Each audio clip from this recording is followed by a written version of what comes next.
তবে জীবন বাঁচানোর জন্য হারাম খাওয়া যায়, যতটুকু না হইলে না। আমাকে যদি প্রশ্ন করেন হুজুর মদ খাওয়া যায়, উত্তর হচ্ছে না, হারাম। কিন্তু একজন যদি বলে হুজুর আমি তৃষ্ণায় গলা ফেটে যায়, 3 দিন ধরে এক ফোঁটা পানি গলা দিয়ে পড়ে নাই, মরুভূমির মাঝখানে দেখলাম এক বোতল লেখা অ্যালকোহল, মদ খাওয়া যাবে? তখন উত্তর হচ্ছে যাবে। যতটুকু খাইলে আপনার জান বেঁচে যাবে, সুযোগ পেয়ে গটগট করে পুরোটা খাইতে পারবেন না, ঠিক কিনা?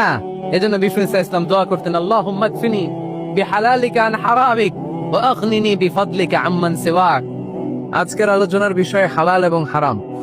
আলোচনার বিষয় হালাল এবং হারাম, দুই রাস্তা। হালাল চলে গেছে এইদিকে, হারাম গেছে এইদিকে। আমরা যাব কোন দিকে? ডান দিকে। হালাল খুব বরকতময়, হালালে বরকত বেশি, হারামে বরকত নাই। বিশ্বাস করেন, 1 কোটি টাকা ইনকাম মাসে। কয় কোটি? এরকম লোক আছে না কস ভাই? বাংলাদেশে আছে না?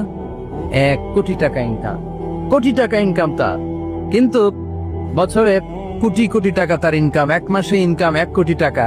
কিন্তু দেখা যায় মাসে একটা হসপিটাল বিল পরিশোধ করতে তার চলে যায় 50 লাখ টাকা। আছে না নাই? ওয়াইফের ক্যান্সার, যার নেই কোনো অ্যান্সার। ছেলে ইয়াবা খায়, ওরে দেয়া লাগে 20 লাখ। বাড়ি ভাড়া, খাওয়া দাওয়া ইত্যাদি খরচ শেষে দেখা যায় মাস শেষে আরো 20 লাখ ঋণের মধ্যে পড়ে আছে না নাই? কিন্তু মাসে ইনকাম ছিল কত?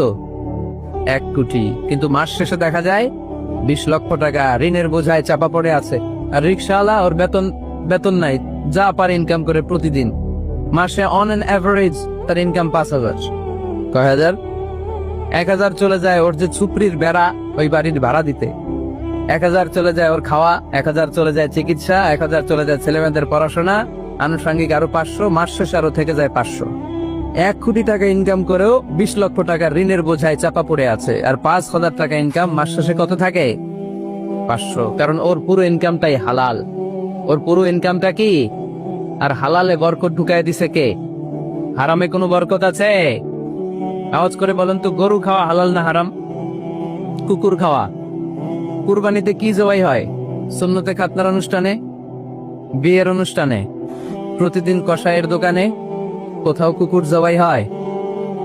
গরু বা গাভী বছরে বাচ্চা দেয় কয়টা? একটা। আর কুকুর দেয় কয়টা?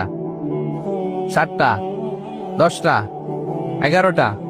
জন্ম নিয়ন্ত্রণ নাই তো, দেদারসে দিচ্ছে, ফ্যামিলি প্ল্যানিং নাই তো। দেখেন, গরু বাচ্চা দিল কম, কুকুর বাচ্চা দিল বেশি। গরু জবাই হয় বেশি, কুকুর জবাই হয় না। গরু আমরা খাই বেশি, কুকুর খাই না। তারপরেও কষ ভাই, গরু বেশি না কুকুর বেশি? আওয়াজ করে বলতে হবে, গরু না কুকুর? কারণ গরু খাওয়া হালাল, আর হালালে বরকত ঢুকায় দিছে কে? এজন্য দ্য ডিসিশন ইজ ইয়োরস। সিদ্ধান্ত আপনার। কই যাবেন, ডানে না বায়ে?